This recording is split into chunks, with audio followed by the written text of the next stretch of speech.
Welcome back to the Podfic of Vox Populi, written by Aelwny, read by FarenenBlitz. Chapter 3. Welcome to the New Age Fusion Jungle.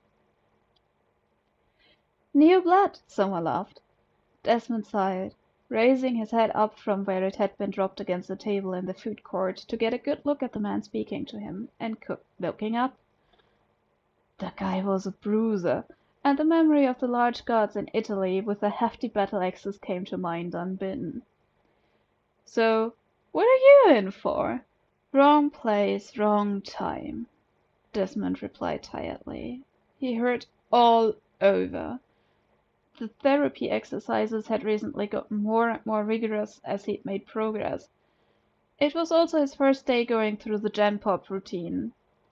He thought a moment. By new blood, you mean?" "New kid on the block, new face. They put you through the ringer yet?" "Oh yeah, loads." It was a dry chuckle, followed by a groan, as Desmond slowly lowered his head onto the table again.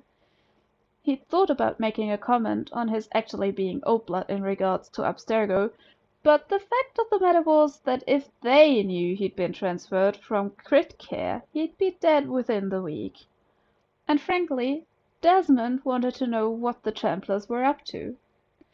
Not to mention that he actually liked the feeling of not having a blunt cafeteria knife shoved through his ribcage and into something vital. His short ponytail brushed against the back of his neck, tickling the sensitive skin. He flicked it away with a sigh. "Can I get you anything?" an orderly asked mildly. "Shave and a haircut?" Desmond asked pointedly, rapping his knuckles on the table to finish out the tune. 2 bits. "I'm not sure I'll see what I can arrange," the man started congenially. He left, the first person chuckling approvingly. "Name's Luke," he said, offering a hand. "But most people call me Forrester. That was my assassin ancestor, Michel Forrester. You know, the one that landed me a spot at the Templar Shangri-La?" Desmond nodded, accepting the handshake. Forrester's gaze settled with keen interest on his right hand before politely flicking back up to his face. "Desmond, as for which ancestor? Take your pick. Got a load of peaked hoods in my genetic closet." There was a nod. "Well, I've got a schedule, if you can believe it," Forrester said. "I'd recommend you ask around for Musa, or Baptiste. Same person. He goes by either, which I feel is remarkably tolerant of him." "Baptiste was his ancestor," Desmond ventured tentatively. Forrester nodded. "See, you're catching on. Our lives. Everything is so different here. It doesn't feel like we're us anymore, so a lot of us tend to use the names of our ancestors instead, because a new life, a new you. Look, when you've been in the Animus enough times, you'll be the same way. Trust me on that one." Desmond arched a skeptical eyebrow and crossed his arms. He preferred to be himself, thank you very much. He'd been Altair. It's you, Connor. And a New York City bartender who'd run away from South Dakota, whose life had been turned upside down by the very fight he tried to escape. That was the guy that Minerva and Jupiter had chosen. That guy suited him just fine. Plus, they didn't have penicillin back in ye olden days, or ibuprofen. Dark times. The orderly from earlier came back, a smile on his face. It seemed to be permanently plastered there. "If you'll follow me, we can do something about your hair." "Povero bambino estivo in Genua. Grazie." The orderly blinked, opened his mouth to say something, and then obviously thought better of it. It was clear he hadn't understood what was said. Welcome? Just follow me, please." Desmond arched a mischievous eyebrow at Forrester, who, having had a French ancestor, most likely had understood a small part of all that. The smirk agreed with the assessment. Desmond followed the orderly out into a hallway, past several open doors, and to a section that had a reinforced security lock. It made sense. If you had an area with scissors and razors, you'd want to make sure the natives didn't get restless. A quick thumbprint scan and they were in.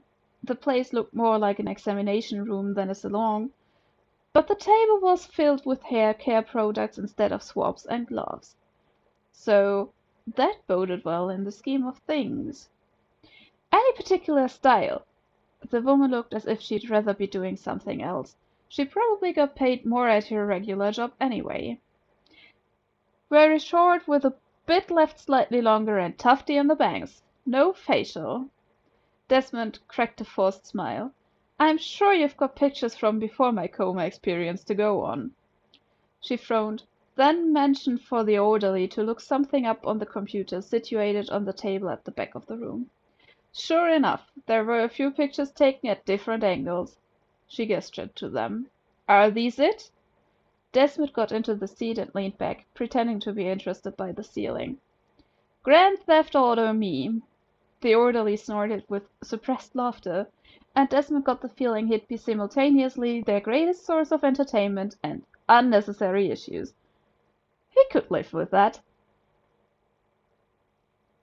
They'd taken maybe 20 to 25 minutes to cut his hair, and another 6 to shave off his beard. It was probably the most efficient haircut he'd ever gotten, as well as the tidiest. He had a sneaking suspicion that his stylist spent her days utilizing her razor and shear skills for other purposes that he didn't want to know about in the slightest. She was a scary woman. Being put in a position where you had to trust her entirely, not to slit your throat or mess up your look, trademarked, was a dark and risky place to be. So, what do you think? She asked impatiently, foot tapping slightly on the tile floor. Desmond leaned forward to get closer to the mirror and nodded approvingly. He was looking like his old self again. What intrigued him was that his old self was the spitting image of Altair as he had been at Desmond's age. He'd never come to that conclusion before, and it kind of scared him. It's perfect. There was a look of accomplishment on her otherwise impassive face.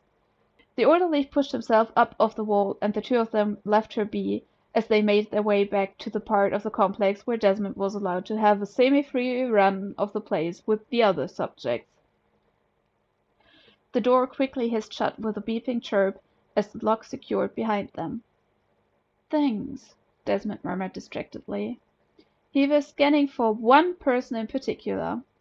The orderly nodded and then disappeared into the throng of people. A quick, pointed blink made the world dissolve into a thick, misty haze of indigo. There were trails of red footprints all about the place from the guards and orderlies, and there were the non-threatening blue of the other inmates. A disturbing revelation was the absence of white. No place to hide and no useful informants. The red haze in certain areas alerted him to the range of vision of the cameras had, which was wide and almost seamless from one camera to the next. Purposefully, Desmond began walking in the narrow creeks in between, just to see if it were possible. His hair prickled on the back of his neck and he froze. One of the cameras swept by, not 2 inches in front of him. Eagle vision was more handy than he'd realized. When it swiveled back the way it had come, he moved on again, finally reaching a corner where there was a blind spot directly beneath the surveillance equipment. He paused there, a feeling of immense satisfaction rushing through him when he saw his footprints in white tracing his path through unseen territory. He'd been successful. Desmond crouched in place and then folded his legs crosswise underneath him, leaning back until his shoulders gently tapped the 2 walls in the corner. In a restful position, he nonchalantly began scanning the room in eagle vision for any sign of Musa Baptiste.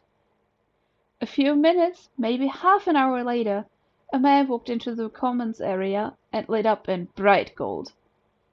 Target acquired. Said target was looking for something himself, gaze slowly finding Desmond in the crowd. There was a short, quiet laugh that sounded clear and crisp to Desmond, His eagle vision did much more than alter his sight. Every sense became hyper-aware, increased and focused on what was important and ignored what was not. Musa began walking toward him, following the exact same path he had taken shortly before.